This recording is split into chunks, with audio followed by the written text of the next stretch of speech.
اسلام عورت کی عزت اتنی دیتا ہے جب تک وہ اپنی رضا کا اظہار نہیں کرتی قاضی کی مجال نہیں کہ وہ نکاح پڑھا سکے. ہم خود کھڑے رہتے ہیں جب تک اجازت نہیں آتی. پہلے ہم عورت کی اجازت لے کر کے آتے ہیں اور پھر عورت کو اس کا حق مہر دینے کا حکم بھی مرد کو دیا گیا ہے کہ وہ تمہیں اپنی زندگی چھوڑ کر آ رہی ہے, اپنا گھر چھوڑ کر کے آ رہی ہے, اس کا حق مہر ادا کرو. اور لانے کے بعد جانتے ہیں میرے آقا صلی اللہ تعالی علیہ وسلم کی تعلیمات کیا ہیں؟ اللہ اکبر. حضور اکرم صلی اللہ علیہ وسلم نے تاکید کے ساتھ فرمایا ہے کہ عورتوں کے ساتھ سختی نہ کرو. اپنے آخری خطبے میں حضور نے عرفات کے میدان میں یہ بات تک فرمائی, عورتوں کے معاملات میں اللہ سے ڈرو, حد سے زیادہ نہ بڑھو, عورتوں کے ساتھ اتنی سختی نہ کرو. مارنے کو منع کیا, کبھی ان کے چہرے پر نہ مارنا, کبھی ان کے خاندان کو تانا نہ مارنا, کبھی ان کو اتنی بری گالی نہ دینا کہ دل ٹوٹ جائے. یہ تمام احکام اسلام نے اسی عورت کی عزت ہی کے لیے تو دیے ہیں.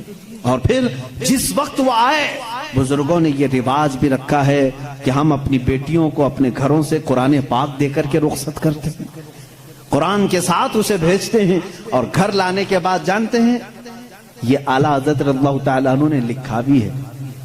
اعلیٰ حضرت فرماتے ہیں جب نئی دلہن گھر میں آئے تو اس کے پیروں کا دھون جو ہے وہ اگر گھر کے چاروں کونوں میں ڈالو تو برکت آئے. وہ آ رہی ہے اپنا رزق لے کر کے آ رہی ہے, اپنا رزق لے کر کے آ رہی ہے. یہاں تک ہمارے لیے کہا گیا, بلکہ دولہے کو یہ بھی کہا گیا, اسی یہ بیان میں ساری باتیں نوجوانوں کو سمجھ میں بھی آ جائیں گی. نکاح کی پہلی رات اسے کہا گیا کہ تو اپنے گھر لایا ہے دلہن کو تو سب سے پہلے اس کے ہی دوپٹے کو تو مصلی بنا اور اس پر سجدہ کر. یہ حکم ہے. عورت کی عزت نہ ہوتی تو ہم مصلی بناتے اس کے دوپٹے کو. پہلی رات کہا گیا ہے. یہ اور بات ہے کہ معلومات نہیں ہے نوجوانوں کو کہ شادی کے بعد پہلی رات, یہ بھی سیکھنے کی ضرورت ہے. علماء سے یہ تمام چیزیں پوچھ لینا چاہیے جس کی شادی ہو رہی ہے. دلہن آ رہی ہے تو ہم اس کی عزت ہی کے لیے تو یہ تمام کام کر رہے ہیں. اور اس کے بعد حکم یہ دیا گیا کہ سب سے پہلے اس کے ساتھ بات چیت کی شروعات کرنے سے پہلے اس کی پیشانی پر ہاتھ رکھ کر اللہ کی بارگاہ میں یہ کہو, اے اللہ اس کے اندر جتنی تو نے اچھائیاں رکھی ہیں وہ سب اچھائیاں مجھے عطا کر دے, اور جتنی اس کے اندر برائیاں ہیں ان تمام برائیوں سے مجھے تو بچا دے. یہاں سے تو شروعات کر. ظاہر سی بات ہے میں نے اس وقت محسوس کیا, چند دنوں پہلے ایک نوجوان کو تلقین کر رہے تھے پیشانی پر جہاں بال اگتے ہیں وہاں ہاتھ رکھ کر کے دعا کرنا. تو اس نے پوچھا کہ حضرت دعا تو ایسی ہی کر سکتے ہیں, پیشانی پر کیا؟ میں بھی چونک گیا. اس کو میں بتاؤں, میرے ایک استاد سے میں نے پوچھا کیا ایسا ہے کہ اپنی دلہن کی پیشانی پر ہاتھ رکھ کر کے اس طرح دعا کرنا چاہیے؟ انہوں نے کہا ہاں ہے. دعا تو کیسے بھی کریں, ہاتھ نہ رکھیں اور ہاتھ چھوڑیں ہاتھ اٹھائیں, سب دعا اللہ سنتا ہے, لیکن اس لیے پیشانی پر رکھ کر کے دعا کرنے کے لیے کہا گیا کہ وہ آج اپنے والدین کو چھوڑ کر کے آئی ہے, اس کے وسیلے سے اللہ جلدی دعا قبول کرے گا. اس کا دل مغموم ہے, وہ غمگین ہے, اور غم زدہ لوگوں کے ساتھ میرا مولا ہے. وہ اپنے والدین کو چھوڑ کر کے تیرے گھر آئی ہے, وہ مغموم ہے, بہت غم زدہ ہے. آج اس کی پیشانی پر ہاتھ رکھ کر کے دعا کرو. میرا اسی دن یہ ذہن سمجھ گیا کہ اسلام نے عورت کو وہ مقام دیا ہے, وہ عزت دی ہے. ہم نے اس کو اپنے جسموں کو سکون پہنچانے والا آلہ نہیں سمجھا, مشین نہیں سمجھا. رسول صلی اللہ تعالی علیہ وسلم نے جو فرامین دیے ہیں عزیزان گرامی وقار, یہ نکاح کے اس سسٹم کو بھی میں آپ کو بتاؤں. کچھ تو وہ ہیں جو یہ اسلام کے خلاف بھونک رہے ہیں کہ عورتوں کے اوپر زور زبردستی ہوتی ہے اسلام میں, اور دوسروں کی کیا بات کروں, ہمارے ہندوستان پر بیٹھا ہوا میں کیا بتاؤں, یہ بھی بڑی عورتوں کی ہاں پیڑت مہیلائیں ہیں, مسلم پیڑت مہیلائیں جو خود بیوی کو چھوڑ بیٹھا ہے. ساری مسلم عورتیں پیڑت ہیں. اللہ اکبر.